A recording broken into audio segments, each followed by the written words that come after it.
بسم اللہ الرحمن الرحیم۔ حضرت شاہ صاحب رحمۃ اللہ علیہ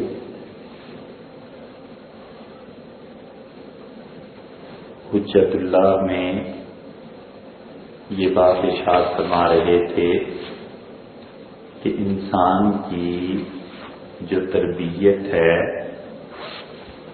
اور اس کو صحیح راہ پہ رکھنے کے لیے جو چیزیں کام آتی ہیں ان میں سے شریعت ضروری ہے، اور اس میں انہوں نے 5 تقسیمات کی ہیں، اور انہوں نے فرمایا کہ کچھ چیزیں واجب ہوتی ہیں، کچھ مستحب ہوتی ہیں، کچھ مباح ہیں، مکروہ ہیں اور حرام ہیں۔ اور حضرت رحمۃ اللہ علیہ نے یہ جو 5 چیزیں لکھی ہیں اس کی فقہا نے تشریح کی ہے۔ 5 چیزیں اس لیے لکھتی ہیں کہ بس لوگوں کو سمجھانے کی خاطر کہ سمجھنا چاہیے کہ یہ 5 چیزیں ہیں، اور حقیقت یہ ہے کہ اگر خالصتاً فقہی چیزوں پر جائیں تو یہ 5 چیزیں ہی نہیں بنتی، زیادہ بنتی۔ آپ خود جانتے ہیں کہ شاہ صاحب رحمۃ اللہ علیہ نے یہاں واجب کا ذکر کیا ہے، فرض نہیں لکھا، حالانکہ فرض بھی چیزیں ہیں اور واجب بھی ہیں۔ اور اسی طرح انہوں نے مستحب اور مباح کا ذکر کیا ہے، سنت کا ذکر سرے سے چھوڑ گئے۔ تو یہ ایسے ہی ہے جیسے انسان گفتگو کرتا ہے تو کبھی کبھی ضروری نہیں ہوتا کہ وہ ساری چیزیں بیان کرے، موٹی موٹی چیزیں بیان کر دیتا ہے، اس امید پہ کہ پڑھنے والا اور سننے والا خود ہی اس چیز کو سمجھ جائے گا۔ اور اس کی بڑی آسان مثال اگر آپ دیکھیں تو آدمی اپنے کپڑے سلوانے کے لیے جاتا ہے اور موٹا موٹا ماپ لے لیتا ہے سینے والا، اور یہ نہیں کہتا آدمی بھی، اور اسے بتانے کی ضرورت بھی پیش نہیں آتی کہ 2 بٹنوں کے درمیان تم نے اتنا فاصلہ رکھنا ہے، اتنے کاج کرنے ہیں، بٹن جو لگیں گے تو کاج کا سائز بٹن کے مطابق ہونا چاہیے۔ بہت سی چیزیں ہیں جو انسان نہ بتاتا ہے نہ پوچھتا ہے، اگر وہ بتائے تو کہتا ہے دیکھو یہ مجھے سکھا رہا۔ ایسے ہی بڑے لوگ جب کبھی لکھتے ہیں تو وہ سننے والے کی فہم اور فراست پر چھوڑ دیتے ہیں کہ اگلی بات یہ خود سمجھ جائے گا۔ قرآن کریم میں بھی ایسے ہی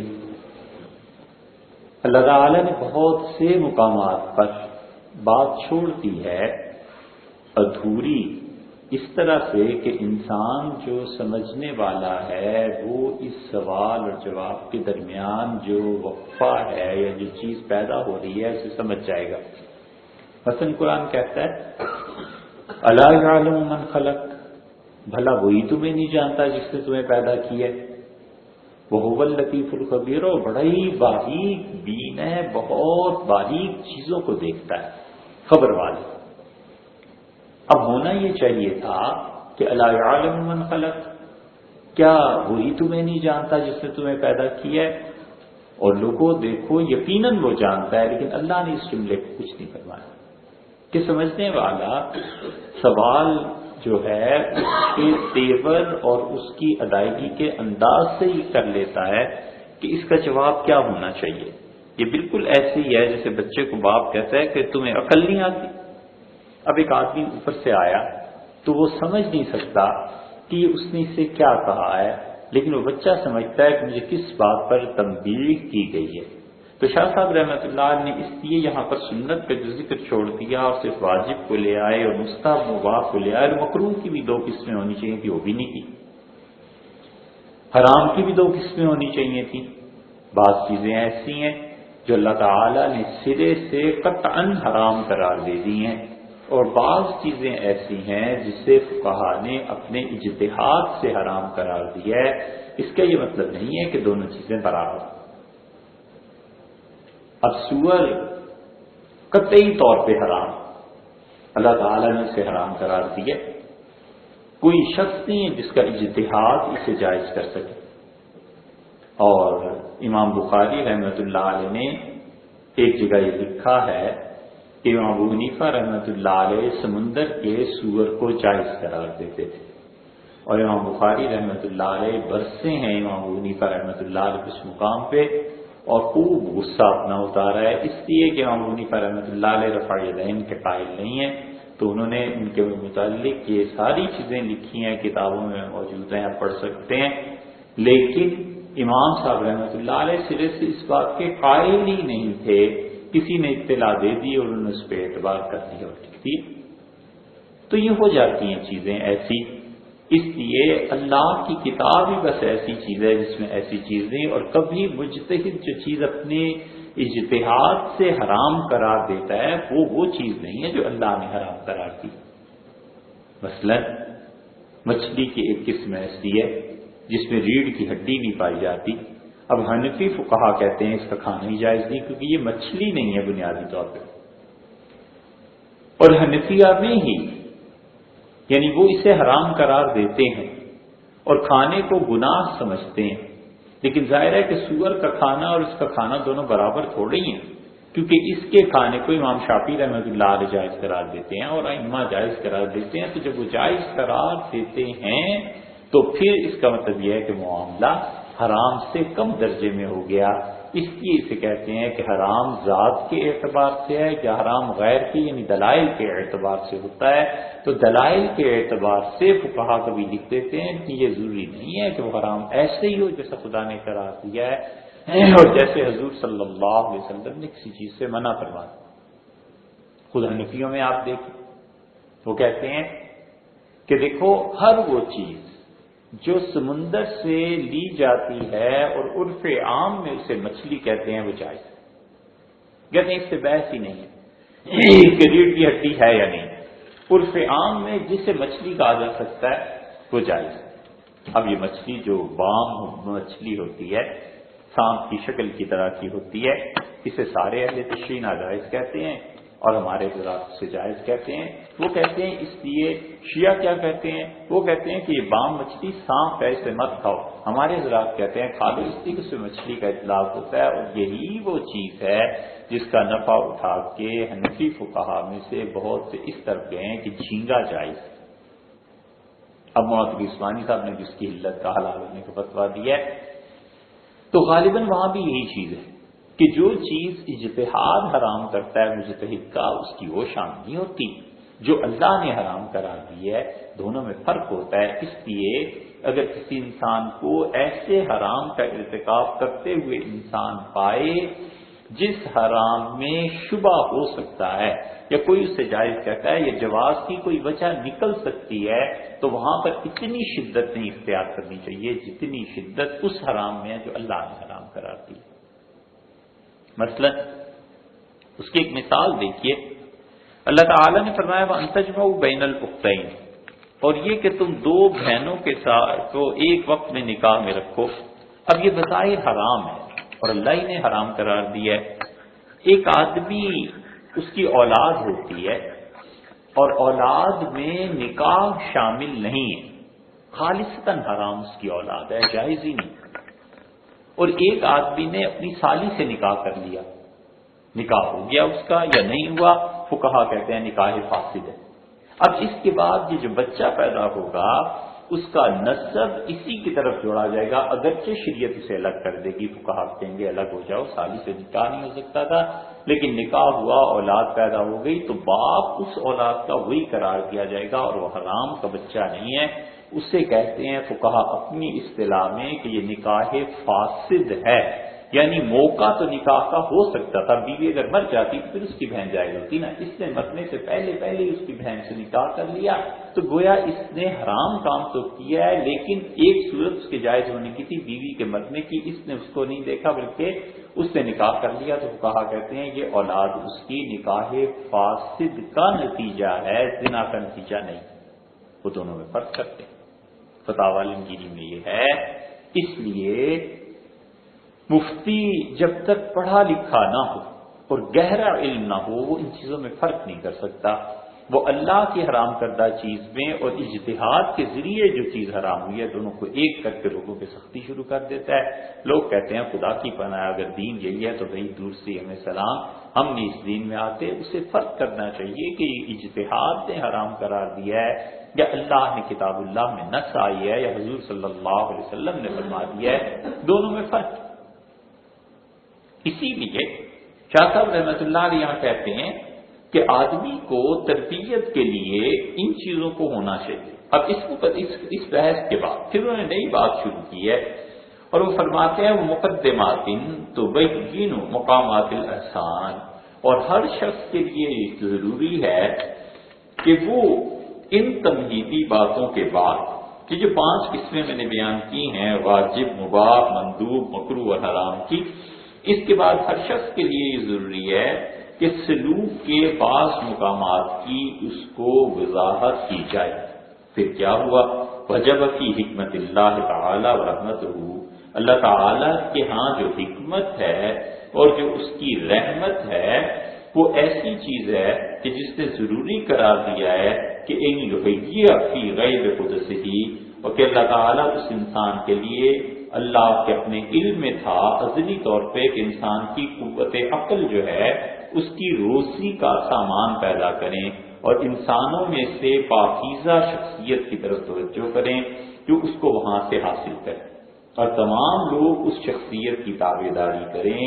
جیسے کہ آپ دیکھتے ہیں کہ شہد کی مکھیاں ہیں فی نوع النحل من یاسوب، شہد کی مکھیوں میں یاسوب ان کا سردار یا ان کا آقا، یدبر لسائر افرادہا، وہ تدبیر کرتا ہے ان ساری چیزوں کی جو اس کمیونٹی کے افراد ہیں. لولا ھذا التلقی بواسطۃ ولا بواسطۃ، اور اگر اللہ کی یہ عنایت نہ ہوتی، یہ علوم کا حاصل کرنا بالواسطہ یا بلا واسطہ پورا نہ ہوتا تو انسان ہرگز اس کمال تک نہیں پہنچ سکتا تھا جو اس کے لیے خدا نے مقدر میں طے کیا. شاہ صاحب رحمۃ اللہ علیہ یہ بات کہہ رہے ہیں بڑی گہری بات.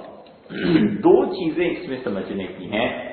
وہ کہتے ہیں کہ اللہ نے انسان کی قوت عقل کے لیے اللہ کی جو حکمت ہے اس نے واجب کیا ہے کہ انسان کو وہ ضروری چیزیں سکھائے اور یہ تعلیم دے کہ کوئی ایک نہ ایک آدمی بڑا برسر ہونا چاہیے، بالکل ایسے ہی جیسے شہد کی مکھیاں ہیں. اور اللہ تعالیٰ کرتے کیا ہیں کہ حکمت خدا بندی میں اللہ تعالیٰ نے انسان کی قوت عقلیہ جو ہے اس کی روزی کا سامان فراہم کیا. انسان کی قوت عقلیہ سے مراد یہ ہے کہ اللہ نے انسان کو عقل دی اور شعور دیا کہ وہ لوگوں کے احوال پر غور کرے، اپنی شخصیت پر غور کرے اور پھر ایسی پاکیزہ ترین شخصیت کی توجہ کرے کہ اس پاکیزہ ترین شخصیت کی سب لوگ پیروی کریں. احسان کے ساتھ حضرت اسے جوڑا ہے اور یہ بات بڑی دقیق ہے. ایسی چیز ہے جس سے گمراہ آدمی فائدہ اٹھا سکتا ہے اور خدا نہ خواستہ معاذ اللہ استغفر اللہ اس کے دماغ میں شیطان غصہ ہوا ہو تو یہاں سے وہ کفر تک پہنچ سکتا ہے.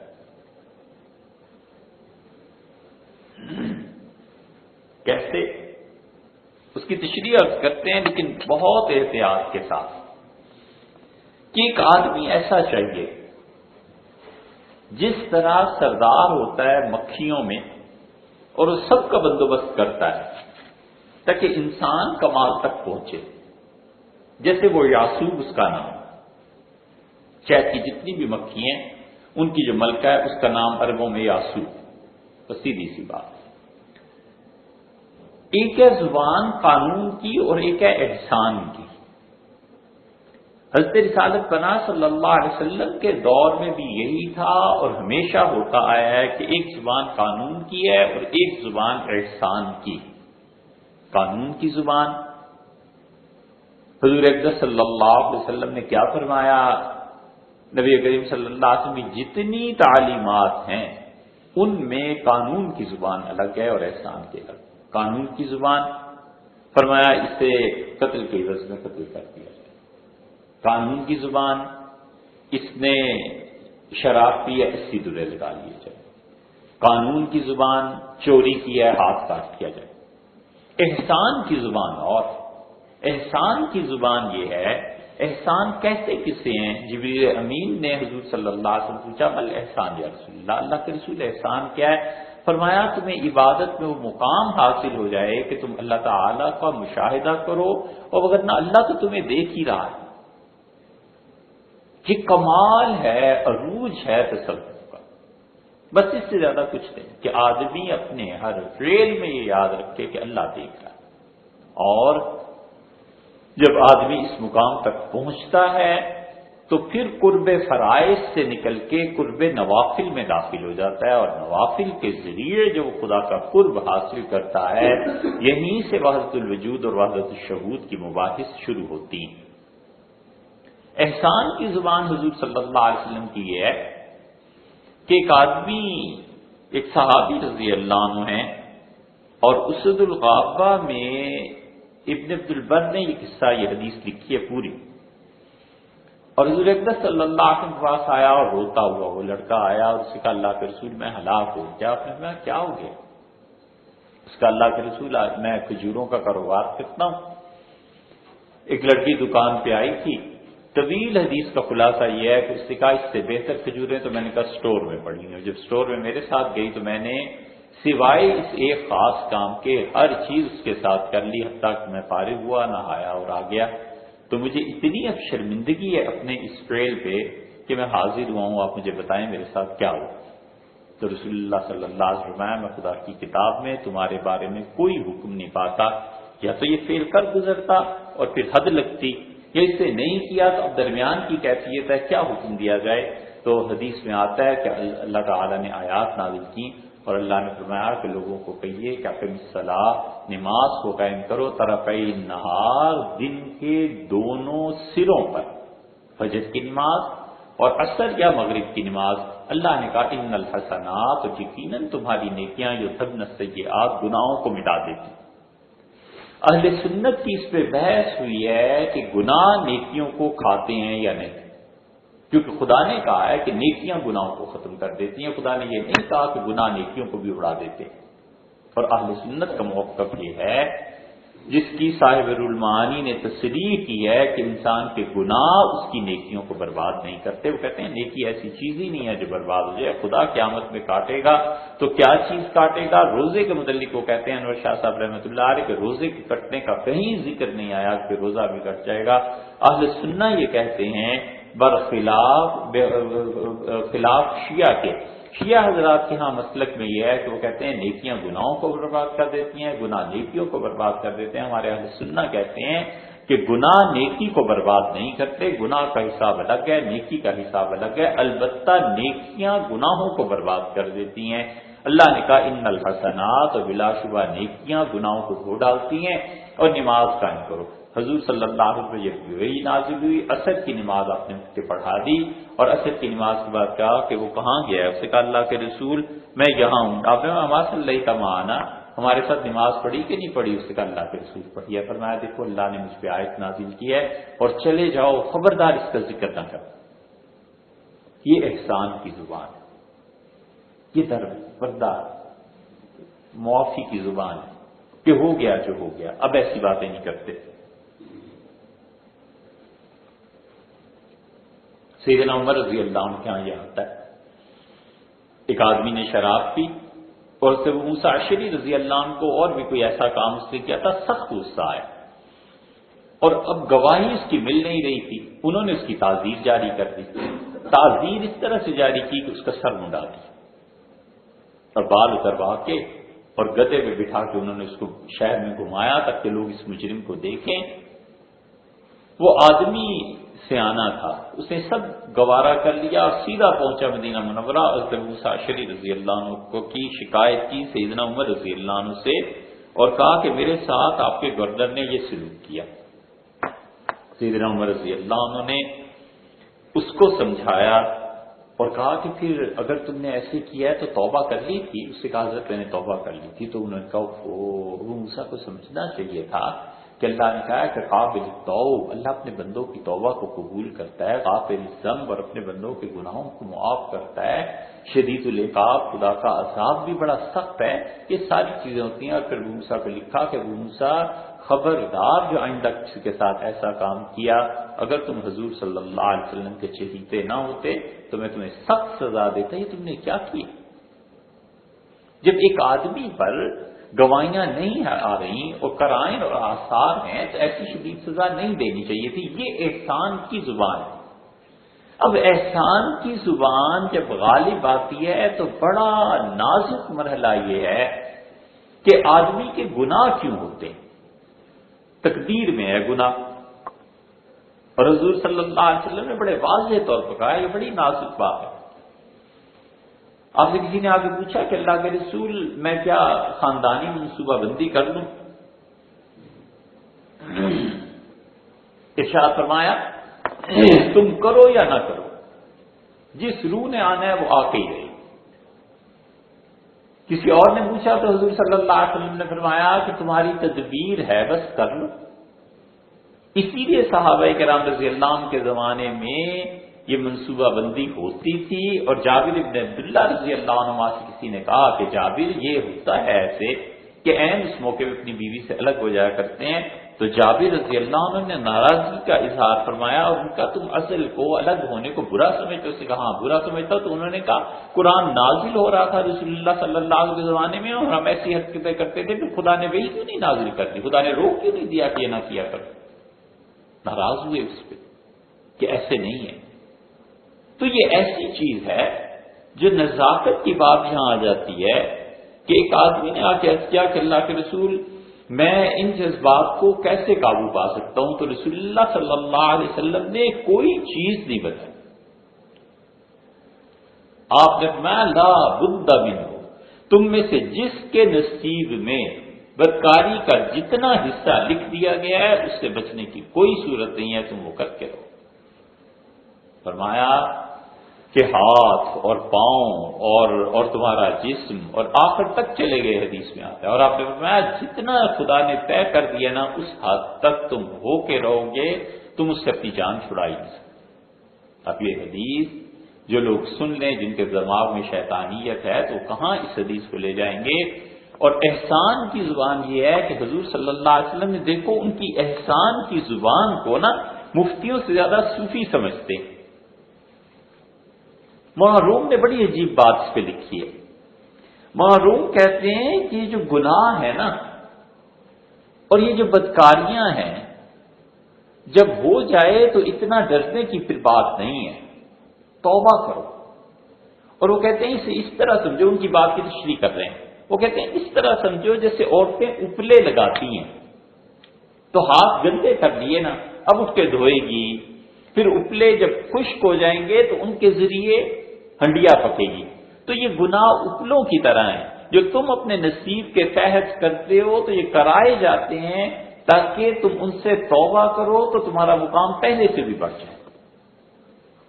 اور یہ اس لیے کرائے جاتے ہیں کہ قیامت میں مغفرت کی صفت کا اظہار ہو کہ ہم نے اپنے بندے کو ایسے معاف کیا، اور اس لیے کرائے جاتے ہیں کہ قرآن میں آیا یبدل اللہ سیئات حسنات، قیامت کے دن ہم اپنے بندوں کے گناہوں کو نیکیوں میں بدل دیں گے۔ اور حضور صلی اللہ علیہ وسلم کی حدیث کو ساتھ ملا لینا چاہیے جو بخاری وغیرہ میں آئی ہے۔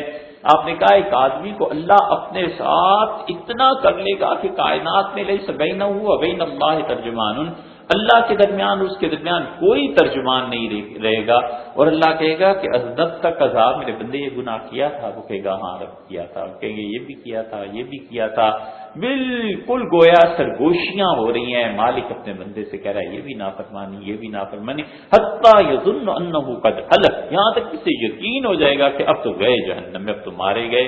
اور فرمائیں گے اللہ تعالیٰ پھر تیرے ساتھ دنیا میں نے کیا کیا؟ وہ کہے گا رب اپنے پردہ ڈال لیا۔ تو اللہ تعالیٰ فرمائیں گے اس دن پردہ تھا اور آج بھی پردہ ہے، میرے بندے جتنے تیرے گناہ ہیں ان سب کو نیکیوں میں تبدیل کرتے ہیں، چلا جا جنت میں۔ وہ زور سے بولے گا اور کہے میرے پروردگار جتنے تو نے گنے ہیں بھی تو بہت سے باقی بھی رہ گئے ہیں، وہ بھی دیکھ لیں۔ تو حضور صلی اللہ علیہ وسلم سنا کے ہنسے اتنا کہ آپ کی داڑھیں زندان نظر آنے لگے۔ آپ نے کہا بندہ ایسا ہے اسی لیے قرآن کہتا ہے نا خلق الانسان حلوان، اور انسان بڑا تھڑ دلا پیدا کیا گیا. بڑا زبردست ترجمہ کیا ویسے حلوب کا حضرت شاہ صاحب رحمۃ اللہ، تھڑ دلا.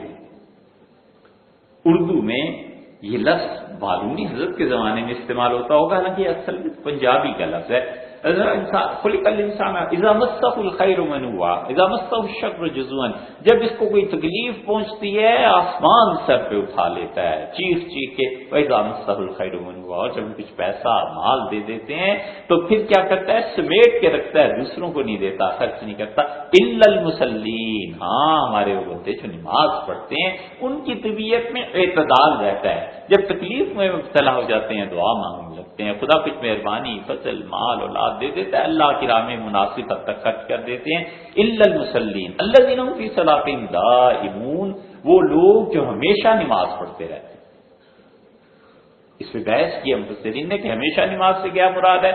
صوفیہ نے تو اپنا مسئلہ حل کر لیا، ان کا اس کا مطلب ہے مراقبات کرتے رہتے ہیں، اللہ کے ساتھ جڑے رہتے ہیں. فقہا کیا آیا تو انہوں نے کہا کہ ہمیشہ نماز پڑھتے ہیں، فرض نماز قائم کرتے ہیں. پھر ایک اور گروہ کیا گیا تو انہوں نے کہا اس کا مطلب یہ ہے کہ ان کی کیفیت ایسے رہتی ہے جیسے نماز میں بندے کی ٹینشن رہتی ہے کہ اللہ کے سامنے کھڑا ہوں. ان کی 24 گھنٹے کی زندگی ایسے گزرتی ہے کہ ہر ٹریل پہ اللہ کی گرفت ہے. تو اس لیے یہ جو گناہ ہیں انسان سے سرزد ہوتے ہیں، یہ اس کی حکمت کیا ہے؟ اس کی حکمت یہ ہے کہ بالآخر بندے کو اتنی نیکیوں سے نواز دیا جائے، یا بقول معروف کے یہی اپلے جلیں گے تو پانی گرم ہوگا اور تم وضو کرو گے اور نہاؤ گے. یہ وہ چیز ہے جس کو گمراہ لوگ کہیں اور بھی لے جا سکتے ہیں. شاہ صاحب رحمۃ اللہ علیہ فرماتے ہیں کہ دیکھو انسان کے لیے یہ ضروری ہے کہ کوئی ایسا آدمی ہو جو انسانوں میں سے پاکیزہ ترین ہو. مطلب یہ ہے کہ اس انسان نے اپنے آپ کو، اپنے نفس کی اصلاح کی ہوئی ہو اور وہ اپنے آپ کو کسی مقام تک لے جائے، تو لوگوں کو چاہیے کہ اس آدمی کی مجلس سے اختیار کریں. کیوں؟ اس لیے کہ وہ آدمی انہیں گناہ میں توبہ کی تلقین کرے گا، گناہ کا کفارہ بتا دے گا، نیکی ہوگی، جائیں گے دعا مل جائے گی. اسی لیے دیکھیں آپ حضور صلی اللہ علیہ وسلم کی زندگی میں یہ سارے پہلو ہیں. حضور صلی اللہ علیہ وسلم کے پاس ابن ابی اوفا آئے، عبداللہ بن ابی اوفا آئے اور ان کے اپنا مال حضور صلی اللہ علیہ وسلم کو دیا. اللہ نے آیت نازل کر دی، نبی کریم صلی اللہ علیہ وسلم نے مال رکھ لیا جو ان پہ زکوٰۃ وغیرہ واجب تھی. اللہ نے کہا کہ یہ جب آپ کے پاس آئیں صدقۃ تطہرہم بہا، اور اے نبی صلی اللہ علیہ وسلم تزکیہم بہا، یہ جو پیسے خرچ کرتے ہیں اس کے ذریعے ان کا نفس پاک ہوتا ہے. صلی علیہ، جب یہ آپ کے پاس پیسے لے کے آئیں تو آپ انہیں دعا دیا کیجئے.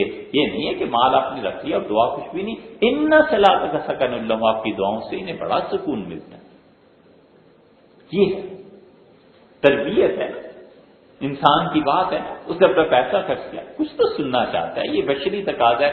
حضور صلی اللہ علیہ وسلم فرماتے ہیں آپ دعا بھی مانگا کیجیے. ان صلاتک ان آپ کی دعائیں کو بڑی تسکین دیتی ہیں. بلایا عبداللہ بن ابی اوفا کو اور فرمایا اللہ عبداللہ کی مغفرت فرما، اللہ اس سے پاک سے اس کے گناہوں کو معاف فرما. ڈھیروں دعائیں دی، بڑے خوش ہوئے عبداللہ کی میرے بارے میں اللہ نے آیت نازل کر دی. اللہ نے کہا کہ صلی علیہ، آپ ان کے لیے دعا بھی کیا کیجیے، آپ کی دعائیں انہیں سکون دیتی ہیں. یہ تربیت کا وہ حصہ ہے جو شاہ صاحب رحمۃ اللہ علیہ سے احسان سے تعبیر کرتے ہیں. یہ ہے تصور. اسی لیے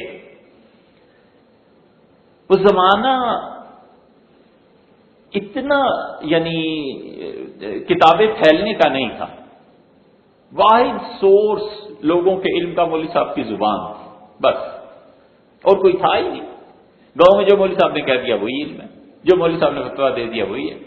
اب اتنا بڑھ گیا ہے کہ اس صدی میں، پچھلی صدی میں کتابیں جب چھپنا شروع ہو گئیں تو لوگوں نے گھر جا کے پھر حدیثیں دیکھنی شروع کر دی کہ اچھا یہ حدیث کہیں آئی بھی ہے یا نہیں آئی. آگے مولوی صاحب یہ حدیث تو یوں لکھی ہے، آپ یوں بیان کر رہے تھے. وہ بھی دور چلا 1990 تک، اور 1990 کے بعد اب جو آئی ہے انٹرنیٹ اور یہ چیزیں، اس میں تو بالکل ہی معاملہ صاف ہو گیا. ادھر منہ سے نکلا اور جمعے کی تقریر میں بات ہوئی، جا کے بچے انٹرنیٹ پہ بیٹھ کے کہ اچھا یہ بات کیا ہے، مسئلہ کیا ہے. فوراً فون کیا مولوی صاحب یہ بات جو آپ نے بیان کی وہ ایسے بھی ہے، ایسے بھی ہے، ایسے بھی ہے. اب یہ جو چیز ہے نا اس زمانے میں ایسے نہیں تھا. اور وہ اگر یہ کہتے کہ گاؤں کے مکھیا نے یہ کہا ہے، سردار نے یہ کہا ہے، 10 آدمی اختلاف کر سکتے. دیکھیے ہم نہیں مانتے اس کو، دل میں عظمت نہ بیٹھتی. جب مولوی صاحب نے یہ کہا کہ موسیٰ علیہ السلام نے کہا، عیسیٰ علیہ السلام نے کہا، داؤد علیہ السلام نے یہ کہا ہے، تو دل میں عظمت بیٹھی تھی کہ اللہ کے اتنے بڑے پیغمبر تھے، انہوں نے یہ کہا. یہ وہ حکمت تھی لوگوں کے دلوں کی اصلاح کے لیے کہ وہ جھوٹی موٹی کہانی گھڑتے تھے اور اس کو کسی نہ کسی کے ساتھ منسوب کر دیتے تھے، لیکن نتیجہ جو نکالتے تھے وہ بالکل 100% درست ہوتا. یہ حکمت ہے. اسی لیے سے موسیٰ علیہ السلام کا کتنے قصے مثنوی میں منسوب ہیں، اور امام غزالی رحمۃ اللہ نے کتنی چیزیں لکھی ہیں ایسی احیاء العلوم میں، اس میں کوئی اصل پائی ہی نہیں جاتی. لوگ اس حکمت کو نہ سمجھنے کی وجہ سے وہ پھر کہتے ہیں جی مثنوی میں بہت جھوٹ ہے، امام غزالی کی کتابوں میں جھوٹ ہے. یار جھوٹ ہے، ہم مانتے ہیں یہ بات نہیں ہے، لیکن جو اس سے نتیجہ نکالا نا انہوں نے، اور جو پبلک اس وقت ان کے سامنے تھی، ان کے لیے یہی حکمت مؤثر تھی کہ موسیٰ اور عیسیٰ علیہ السلام کا نام لیا جائے تاکہ لوگوں کے دل میں ان کی عصمت کی وجہ سے اس چیز سے کا کرنا یا نہ کرنا یہ آ جائے. اب دیکھیں موسیٰ علیہ السلام دید موسیٰ یک شبانے راہ برا. وہ موسیٰ علیہ السلام نے ایک چرواہے کو دیکھا جو راستے میں جا رہے تھے کہیں، اور وہ کہہ رہا تھا اے خدائے تاشوم من چاکرت چارکت دوزم کنم شانے سرت. یہ ساری مصنوعی میں آیا ہوا ہے، بڑا طویل قصہ ہے. اور گڈریا کیا کہہ رہا تھا؟ اب یہ ہے جھوٹ. نہ موسیٰ علیہ السلام کو کوئی گڈریا ملا، نہ کسی نے کہا ہے ایسی ہی بات، لیکن اس نے کہا میرے پروردگار تو کہاں ہے؟ اللہ کا تجھے مل جاتا تو میں تیرے سر میں کنگھی کرتا، تیری اچھی اچھی مینڈیاں بناتا، اور اے رب میں تجھے بکریوں کا دودھ پلاتا، اور اے اللہ دودھ سے جو مکھن نکلتا ہے میں تجھے کھلاتا، اور تو سارا دن چل چل کے تھک جاتا ہوگا، میں تیرے پاؤں دباتا، میں تیری مالش کرتا، میں تیرے ساتھ یہ سارے ناز پیار لاڈ انداز سب کچھ. اس بندے نے کہا گفت موسیٰ ہائی ہی جا سر. موسیٰ نے کہا رے یہ کیا کہہ رہے ہو؟ تو مسلمان آ شدے کافر شدی، تو مسلمان نہیں رہا کافر ہو گیا. یہ کیفیت ہر آدمی پہ آتی ہے.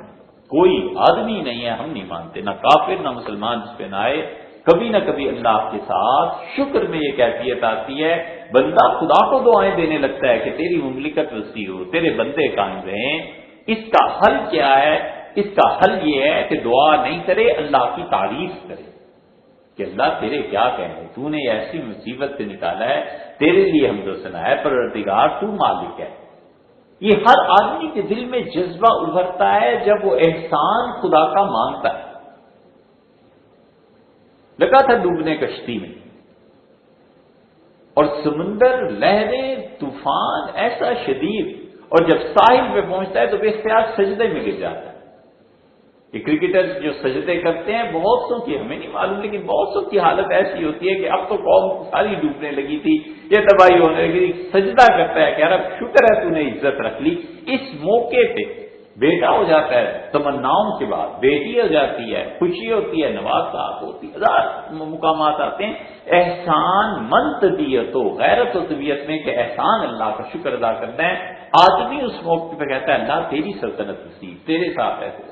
خدا کو کیا دعا دینی ہے؟ شریعت کہتی ہے اس موقع پہ خدا کی تعریف بیان کرو. اب سے پلاٹ مل جاتا ہے، کوئی چیز مل جاتی ہے، مثلاً وہ دعا کرتا ہے اور کہتا ہے اللہ پورب پچھم اتر دکن سب تیرے ہیں پروردگار، اتنی وسیع تیری سلطنت ہے، اللہ تیرا شکر ہے، اس میں سے تھوڑی سی چیز مجھے دے دی. اللہ اتنی مخلوق ہے، تھوڑی سی چیز آپ نے مجھے بھی نہ، آپ کا احسان ہے، آپ کا قدردان میں رہوں گا وغیرہ وغیرہ. یہ کیفیت جو آتی ہے نا ہر آدمی پہ، اس آدمی پہ بھی آئی. اب آدمی جب دعا دینے لگے، جاہل آدمی، اسے پتہ ہی نہیں، آج جو بات آپ سے کہہ رہے ہیں اس نے سنی کبھی نہیں، تو ہوتا ہی ہے وہ دعا دینے لگے. تو موسیٰ علیہ السلام کا جو وہ تھا نا چرواہ، اس نے ایسے ہی اللہ کے ساتھ باتیں شروع کر دی، ساری لاٹ پیا.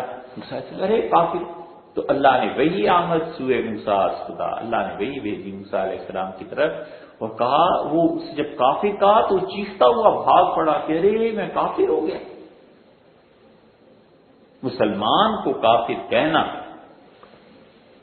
یہ اس سے بھی بہت ہزار گنا بڑا سانحہ ہے کہ محلے میں پاک دامن لڑکی پہ کوئی تہمت لگا.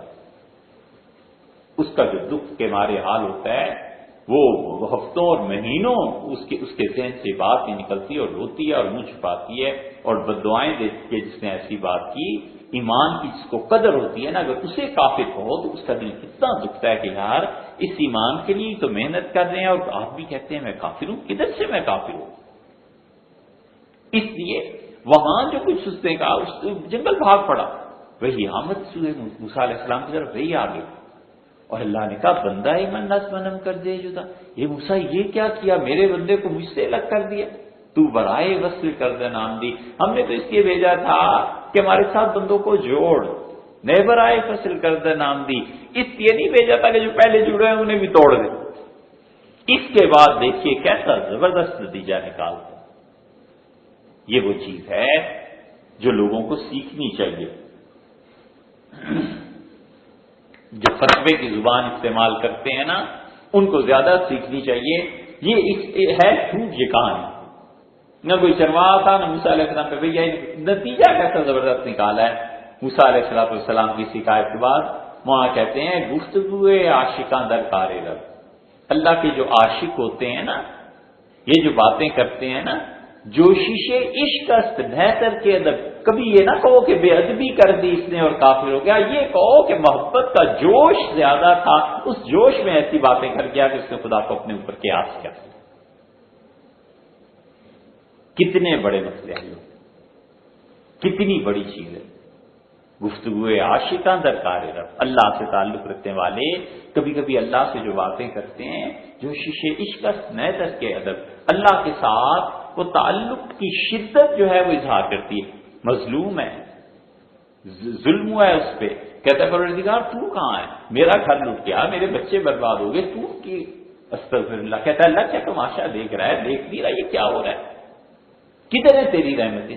یہ سب چیزیں جو ہے نا، اب مفتی فتویٰ دیتے کہ کافر ہو گیا، طلاق ہو گئی ہے، اور اگر وہ ہو پڑھا لکھا اور ہو علم گہرا تو کہتے ہیں چھوڑ دو، اپنے رب سے نہیں بات کرے گا تو اور کس سے کرے گا۔ اس کی دلیل ٹھیک حدیث میں آئی ہے، حضور صلی اللہ علیہ وسلم نے فرمایا جنگل میں سفر کر رہا ہے کوئی آدمی اور اس کا اونٹ جس پہ سارا سامان لدا ہوا ہے ختم، غائب ہو گیا، اور ڈھونڈتا رہا نہیں ملا، یہ مرنے کے انتظار میں لیٹ گیا کہ ہائے اب مرتا ہوں، کسی پہ آئی ہے کیفیت تو پتا چلے کتنی شدید کیفیت ہوگی، اور اچانک اس کی آنکھ جو اس نے کھول کے دیکھی تو اونٹ سامنے کھڑا تھا، اور اس نے خوشی میں کہا کہ اے میرے بندے تیرا شکر ہے، میں تیرا پروردگار، اللہ کو کہا میرے بندے تیرا شکر ہے، میں تیرا پروردگار ہوں۔ حضور صلی اللہ علیہ وسلم نے اس پہ کچھ نہیں کہا، فرمایا صرف اتنا کہ دیکھو جتنی اس سے اس وقت خوشی ہوئی ہے نا کہ اس نے رب کو بندہ بنا لیا اور خود رب بن گیا ہے، فرمایا اس سے زیادہ خوشی اللہ کو اس وقت ہوتی ہے جب بندہ توبہ کرتا ہے اور کہتا ہے معاف فرما دے کچھ سے غلطی۔ یہ سمجھایا وہاں حضور صلی اللہ علیہ وسلم یہ نہیں کہا یہ کافر ہو گیا، بلکہ مثال دے کے سمجھا دیا، حالانکہ مثال میں معاذ اللہ کفر ہے۔ اس کے یہ احسان کی چیز کہ جب کوئی بڑا آدمی ہوتا ہے سمجھدار تو وہ اس طرح کرتا ہے کیونکہ اسے سارے معاشرے پہ رکھنی پڑتی ہے نظر، وہ جانتا ہے دانا اور عقل مند آدمی کہ اس پہ حد نہیں لگے گی تو ٹھیک نہیں ہوگا، وہ دانا اور عقل مند آدمی جانتا ہے کہ اس پہ حد کی ضرورت نہیں، ویسے کہہ دینا کافی ہے۔ اسی لیے فقہا شریعت میں فقہا یہ مسئلہ لکھتے ہیں، فقہا کہتے ہیں کہ جو تھانے دار ہے نا مجسٹریٹ، وہ اس کے احکامات جب بیان کرتے ہیں تو کہتے ہیں کہ ہر ایک کو تھانے دار کو یکساں سلوک کرنے کی اجازت نہیں ہے، تو کہتے ہیں وہ جائے اور جب اپنا عہدہ سنبھالے تو اسے پتا ہونا چاہیے کہ کتنے اس محلے اور میری سارے اس حلقے میں رہتے ہیں جن کو بس اتنا کہہ دینا کافی ہے کہ حضور شکایات آ رہی ہیں کچھ خیال کرے، بس اتنا کافی ہے، وہ چھپنا ہو جائے گا کہ کوئی گڑبڑ ہے۔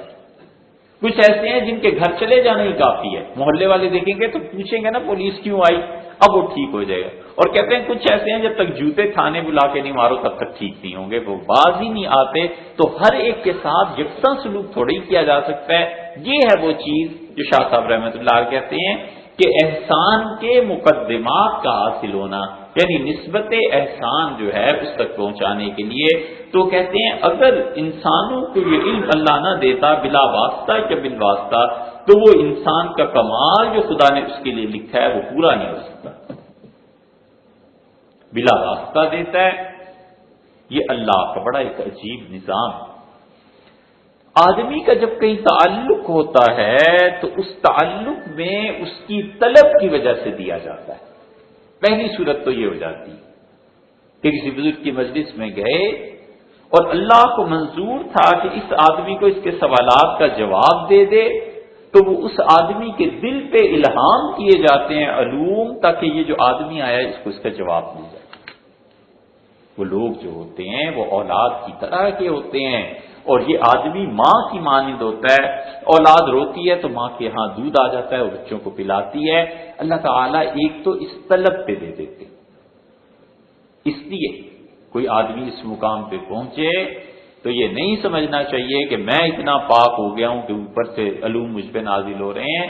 آنے والوں کا شکریہ ادا کرنا چاہیے کہ ان کی طلب کی وجہ سے کچھ ہمیں بھی پتہ چل رہا ہے۔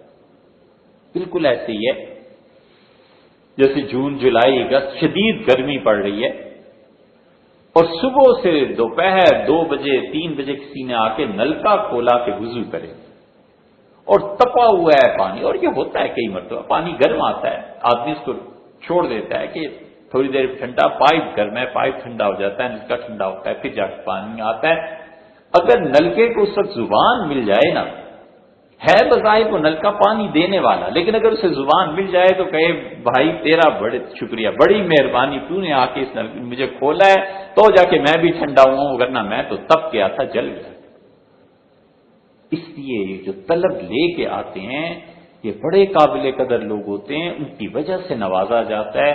جتنی شدید طلب ہوتی ہے اتنا ہی زیادہ اللہ کی طرف سے فیضان نازل ہوتا ہے، کیونکہ خدا جس طرح رزق دنیا کا دیتا ہے اسی طرح اللہ دین کا بھی رزق دیتا ہے۔ وہ آنے والے کی ہے مہربانی کہ وہ آیا اور خدا نے بھیجا ہے۔ یہ بے وقوف اگر یہ سمجھ لے کہ میرے اوپر نازل ہو رہا ہے تو بس پھر خدا کے یہاں سے چھٹی ہو گئی، نتیجہ یہ نکلتا ہے اس کا کہ محروم ہو جاتا ہے۔ کبھی کبھی اس کے برعکس ہو جاتا ہے، اور برعکس ایسے ہو جاتا ہے کہ اللہ تعالی الہام، خواب اس کے ذریعے اس کو دکھا دیتے ہیں کہ اس میں یہ چیز ہے، اس کو ٹھیک کرنا ہے، یہ خوشی آ رہی ہے، اس کو بشارت دینی ہے۔ تو جو وقت سے پہلے سے چیزیں پتہ چلتی ہیں اور بشارت مل جاتی ہے، کبھی کسی وجہ سے وہ کہتا ہے توبہ کرو، استغفار کرو، یہ چیز مناسب کر لو، تو اس کی بنیاد خالصتاً اللہ کی طرف سے ہوتی ہے، اور وہ اس لیے دی جاتی ہے کہ انسان جو ہے اس کو محفوظ رکھا جائے بلا سے، مصیبت سے۔ یہ دوسری صورت بن جاتی ہے۔ اسی لیے حضور اکرم صلی اللہ علیہ وسلم کی حیات طیبہ میں کہ آپ دیکھتے نہیں کہ وہ آدمی آیا، جب مثلا ابھی ایک حدیث بیان کی، وہ آدمی آیا، اس کی طلب تھی کہ مجھ پہ میرے لیے کوئی حکم ہونا چاہیے، وہی نازل ہو گئی حضور صلی اللہ علیہ وسلم پہ، اور حضور اکرم صلی اللہ علیہ وسلم اسی طرح بعض چیزیں دیکھتے تھے اور لوگوں کو آگاہ کر دیتے تھے کہ یہ چیز ہے، یہ چیز ہے۔ آپ نے کہا میں نے رات دیکھا، مجھے دودھ پلایا گیا خواب میں، اور اتنا دودھ پلایا، اتنا پلایا کہ حتیٰ میری طبیعت بھر گئی اور دودھ کا اثر میرے ناخنوں پہ اس کی تری آ گئی۔ تو میں نے کہا بس کرو، اور پھر میں نے دودھ دیکھا بچ گیا، تو آپ نے فرمایا میں نے وہ دودھ اٹھایا، پیالہ جو بھی برتن تھا، اور سیدنا عمر رضی اللہ عنہ نے فرمایا میں نے تمہیں دے دیا۔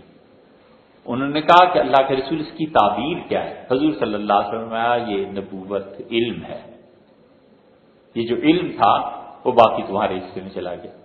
سیدنا عمر رضی اللہ عنہ کے فیصلے آپ دیکھیں تو اگر نبوت ختم نہ ہو گئی ہوتی تو انبیاء علیہ الصلوۃ والسلام جیسے فیصلے ہیں، یعنی عہدہ ختم ہو گیا۔ شہر میں 10 آدمی تھے جو کمشنر لگ سکتے تھے، عہدہ ایک ہی کے لیے تھا نا۔ حضور اکرم صلی اللہ علیہ وسلم کا عہدہ جو تھا مبارک و ختم نبوت کا، وہ ختم ہو گئی، نبوت ہی ختم ہو گئی، بس اختتام ہو گیا۔ وگرنہ سیدنا عمر رضی اللہ عنہ کا وہی ہے، حدیث میں آیا کہ لو کان بعدی نبیا، اگر میرے بعد کوئی نبی ہوتا لکانا عمر ہو جاتا۔ یہ بعض لوگوں میں اتنی صلاحیتیں تھیں۔ عبداللہ ابن مسعود رضی اللہ عنہ کے پاس ایک تابعی گئے اور وہ کہتے ہیں کہ ابن مسعود رضی اللہ عنہ کے پاس میں 2 سال رہا، اور میں نے کبھی عبداللہ سے نہیں سنا کہ حضور صلی اللہ علیہ وسلم نے یہ فرمایا۔ ایک دن عبداللہ نے یہ کہہ دیا، اور پھر اس کے بعد ان کی آواز رند گئی اور ان کی آنکھوں میں آنسو آ گئے، اور کہنے لگے حضور صلی اللہ علیہ وسلم یا تو یہ کہا تھا، یہ اس کے قریب کی بات کہی تھی، یا بس اسی طرح کی ایک بات ارشاد فرمائی۔ ڈرتے تھے، کہتے تھے کہ ہم نے سنا ہے آپ نے فرمایا تھا جو میرے متعلق جھوٹ بولے گا نا وہ جہنم میں چلا جائے گا۔ فیصلہ کرنا پڑ گیا۔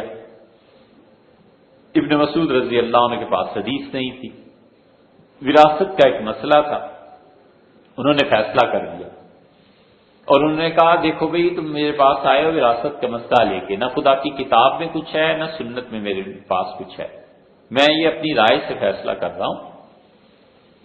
اور اگر یہ صحیح ہے تو اللہ کی جانب سے اور غلط ہے تو عبداللہ کی جانب سے. جب فیصلہ کر چکے تو ایک صحابی رضی اللہ عنہ اٹھے، انہوں نے کہا آپ کو تو پتا نہیں ہے، یاد نہیں، فلاں آئی تھی، بنت رشیق کا شاید نام دیا، ایک خاتون تھی، حضور صلی اللہ علیہ وسلم نے اس کے بارے میں یہی فیصلہ کیا تھا جو آپ نے کیا ہے.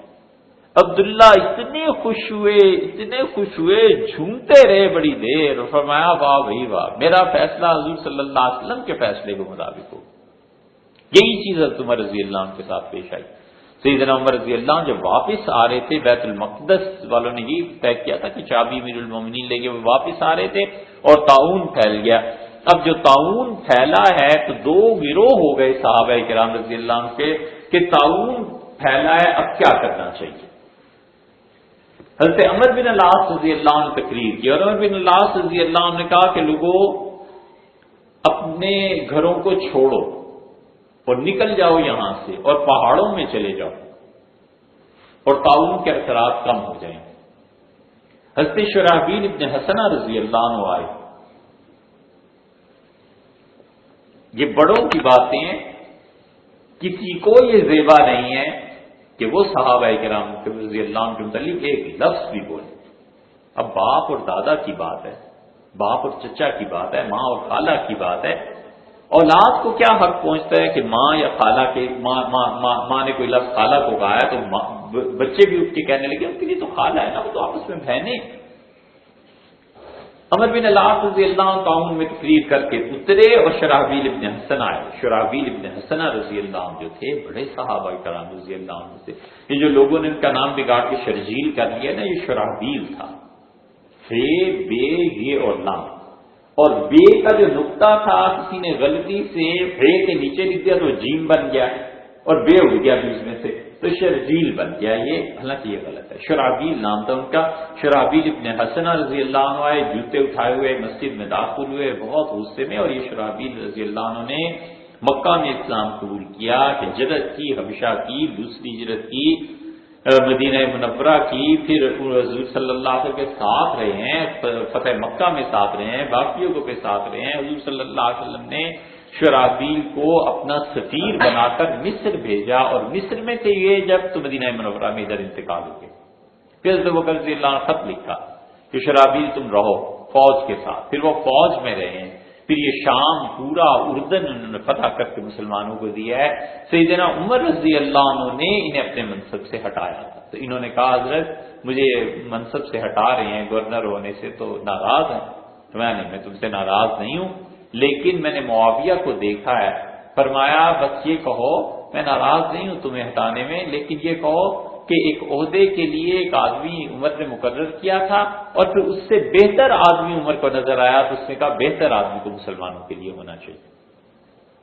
سمجھنے کی بات یہ ہے کہ شرحبیل رضی اللہ عنہ کس مقام کے آدمی ہیں اور معاویہ رضی اللہ عنہ فتح مکہ کے آدمی ہیں. اب دونوں کا اگر آپ تقابل کریں تو قرآن کہتا ہے لا یستوی منکم من انفق من قبل الفتح وقاتل. تم میں سے جن لوگوں نے اسلام قبول کیا اور خرچ کیا فتح مکہ سے پہلے اور جو بعد میں، یہ دونوں برابر نہیں ہو سکتے. وَكُلًّا وَعَدَ اللَّهُ الْحُسْنَىٰ، اگرچہ اللہ کا وعدہ ہے دونوں کے ساتھ کہ اچھی نیکی کا اللہ ان کے ساتھ سلوک کرے گا، لیکن دونوں برابر نہیں. شرحبیل ابن حسنہ اور معاویہ رضی اللہ عنہ برابر نہیں تھے. لیکن حضرت عمر رضی اللہ عنہ جب دیکھا کہ کام زیادہ اچھی طرح یہ کر سکتے ہیں، فرمایا یہ عہدہ چھوڑ دو تم لے لو. یہ دلیل ہے اس بات کی کہ جب ترقیاں دیا کرتے ہیں ملک اور قوم کی خاطر تو یہ نہیں دیکھتے کہ یہ آدمی بہت زیادہ پرہیزگار ہے، نماز پڑھتا ہے، متقی آدمی ہے. دیکھنا یہ چاہیے کہ اہل کون ہے، پبلک ایڈمنسٹریشن کس کو زیادہ سمجھ میں آتی ہے، عہدہ اسے ملنا چاہیے تاکہ لوگ راحت پائیں، آرام پائیں. شرحبیل ابن حسنہ رضی اللہ عنہ اس درجے کے آدمی اور تعاون کے معاملے میں عمر بن العاص رضی اللہ عنہ تقریر کے بعد آ کر کھڑے ہوئے اور جو لفظ انہوں نے کیا ہے انہوں نے کہا یہ امر تم سے کہہ دیا گیا ہے کہ شہر چھوڑ دو اور ادھر چلے جاؤ اور ادھر چلے جاؤ. یہ امر اس کو پتہ نہیں ہے کہ ہم نے اسلام کے لیے جنگ کی ہے جب یہ کافروں کے ساتھ تھا. اضل من ہمارے اہلہ، یہ اس کے گھر میں جو گدھا بندھا ہوا ہے نا اس سے بھی زیادہ کم عقل یہ آدمی ہے. چپ کر کے لوگ سنتے رہے. عمر رضی اللہ عنہ چپ کر کے سنتے یہ کہ مقام اور مرتبہ تو بڑے چھوٹوں کو کہہ دیتے ہیں. اس لیے عرض کیا نا امت میں کسی کا حق نہیں کہ ان کو پڑھو، تو آپس میں ایک دوسرے کے ساتھ تھے. حضور صلی اللہ علیہ وسلم سارے صحبت یافتہ تھے. انہوں نے کہا یہ شرابی لوگ ہیں، یہ عمر یہ ایسا آدمی ہے اس کو پتہ نہیں ہے. حضور صلی اللہ علیہ وسلم نے ہم سے فرمایا تھا کہ خدا کی رحمت آئے گی اور اس میں تم لوگ ایک وبائی مرض کا شکار ہو جاؤ گے، اور میں اللہ سے دعا مانگتا ہوں کہ اللہ تعالیٰ اس رحمت میں تمہیں حصہ دے. تو لوگوں یہ خدا کی رحمت ہے، تمہارے نبی علیہ الصلوۃ والسلام کی دعا ہے یہ طاعون، اور تم سے پہلے بھی صالح لوگ اللہ کے نیک بندے وباؤں میں جاتے ہی رہے ہیں، تو اس لیے کدھر جانا ہے تم نے؟ اب یہ ساری بحث ہو رہی ہے. عمر رضی اللہ عنہ آ کے سیدنا عمر رضی اللہ عنہ بیٹھے ہیں، اب شورا ہو رہی ہے، اور جہاں طاعون پھیلا ہوا ہے وہاں جا ہی نہیں رہے، باہر بیٹھے ہیں. اور لوگوں نے کہا حضرت تشریف لائیں، اور کہنے والے کون ہیں؟ عبیدہ بن جراح ہیں، معاذ بن جبل ہیں. یہ سب کہتے ہیں عمر رضی اللہ کو، معاذ رضی اللہ عنہ کا عمر یہ کیا کرتے ہیں آپ؟ یہ طاعون کے علاقے میں نہیں آتے، تو آپ کا کیا خیال ہے؟ آپ کو نہ آنا یہاں سے موت سے بچا دے گا اگر اللہ نے چاہا آپ کو موت آ جائے. سیدنا عمر رضی اللہ عنہ ساری باتوں کو سنتے رہے، نہیں گئے. آخر شورا بلائی، جو بھی مشورہ ہوا.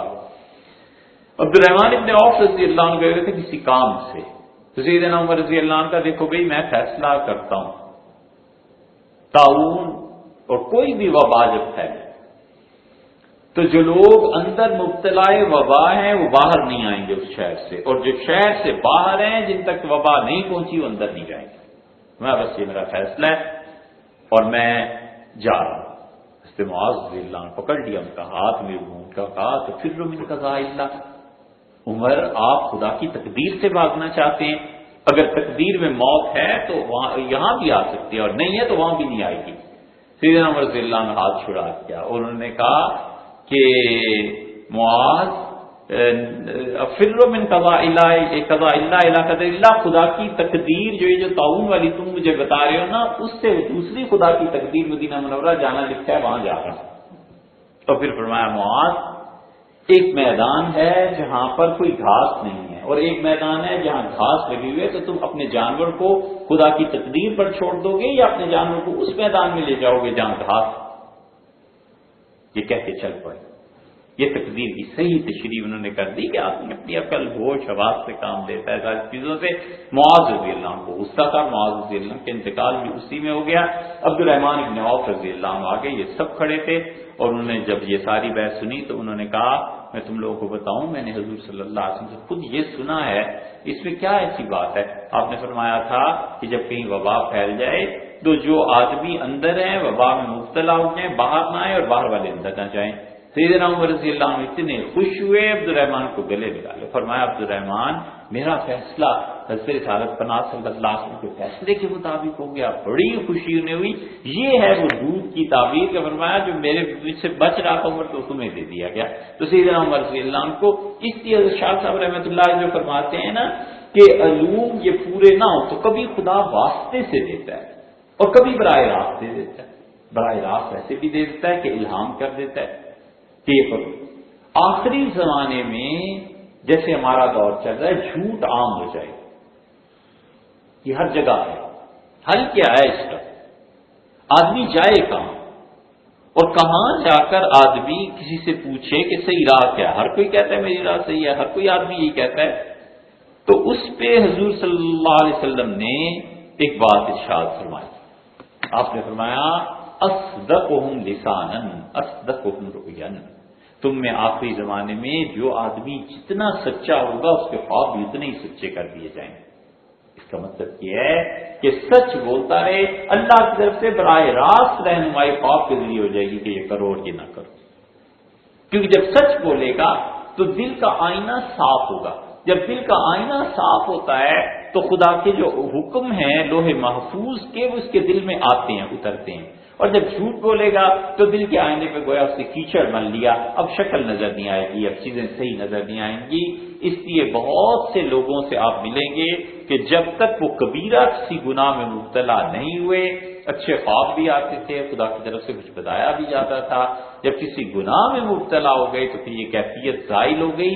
اس زائل ہونے کی وجہ یہ تھی کہ آئینہ ہے لیکن اس سے کیچڑ بن لیا، اللہ کی رحمت اب نازل نہیں.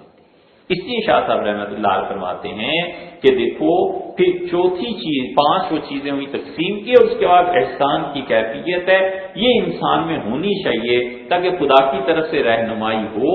اور آخری بات یہ جو انہوں نے فرمائی ہے کہ ایک آدمی کی طرف رجوع کرنا یہ بڑا سادہ اور آسان مسئلہ ہے، لوگوں نے پتہ نہیں اسے کہاں گھما پھرا کے کدھر گمراہی کی طرف لے گئے۔ بڑا آسان اور سادہ مسئلہ ہے، آدمی بیمار ہو جاتا ہے، لا محالہ ڈاکٹر کے پاس جاتا ہے، گھر بنا لیا، قالین ہے، ایک دکان پہ جاتا ہے، کارپیٹ بچھانا ہے اس سے مشورہ کرتا ہے، گھر بنانا ہے انجینئر ہے اس سے مشورہ کرتا ہے۔ بالکل ٹھیک اسی طرح اپنے دین کو قائم رکھنے کے لیے اور اپنی اخلاقیات کو درست رکھنے کے لیے اللہ کے کسی نہ کسی نیک بندے کی مجلس میں جاتا ہے، جا کے بتاتا ہے حضرت یہ گناہ ہو گیا، یہ نیکی ہو گئی، یہ مصیبت میں پھنس گیا، اس کے شر میں کیا حال ہے، اس میں مجھے کیا کرنا چاہیے، کوئی ویل، کوئی وظیفہ، کوئی دعا، کتاب و سنت میں کیا ہے، بس وہ یہ بتا دیتے ہیں۔ اسی کا نام ہے شاہ صاحب رحمۃ اللہ علیہ کے اس فلسفے میں یاسوب، کہ وہ مکھیوں کی ملکہ ہوتی ہے، ہوتا وہ بھی انسان ہے، لیکن مکھیوں کی جو ملکہ ہوتی ہے وہ اپنے پورے گروہ کو دیکھتی ہے کہ کس کو کھانا کیا ضرورت ہے، کس کو پینا ضرورت ہے، کس کو آج اڑانا ہے، کون کتنا پھولوں کو چوس کے لائیے مکھی، کتنا اس کا شہد بنے گا، کیا ہوگا، حتیٰ کہ وہ ان میں سے بعض کو کہتی ہے کہ بعض کو مار دو، وہ کاٹ کے اسے مار بھی دیتی ہیں۔ یہ ساری شہد کی مکھیاں اپنے کام کرتی ہیں۔ شاہ صاحب رحمۃ اللہ علیہ فرماتے ہیں یہ ایک یاسوب جو ہے نا ملکہ، اس کی طرف رجوع ضروری ہے، اور یہی ہے جسے پچھلے زمانوں میں لوگ پیر و مرشد کہتے تھے، پھر پیری مریدی تھی، پھر شیخ تھا، پھر اس کے مرید تھے، سب پورے عالم اسلام میں یہی ہوتا رہا ہے کہ جو پرابلمز نہیں سالو ہو سکتی تھی انسان کے نفس پہ، اپنے ہیجانات کو وہ جا کے کہیں بیان کرتا تھا، مشائخ بزرگ اپنے پاس رکھتے تھے، کہیں بیچ دیتے تھے، تربیت ہو جاتی تھی، اور ان سے جا کے مشورہ، جیسے ڈاکٹر سے مشورہ، جیسے انجینئر سے مشورہ، اپنے دین کے بارے میں کسی سے مشورہ لینا اور اس کے احکامات کو مان لینا، یہ چیز تھی جو شاہ صاحب کہہ رہے ہیں کہ یہ چیز زندگی میں ضروری ہے۔ اگر یہ نہ ہو تو پھر انسان خود اپنے مسائل کو حل نہیں کر سکتا۔ بات کیا ہے؟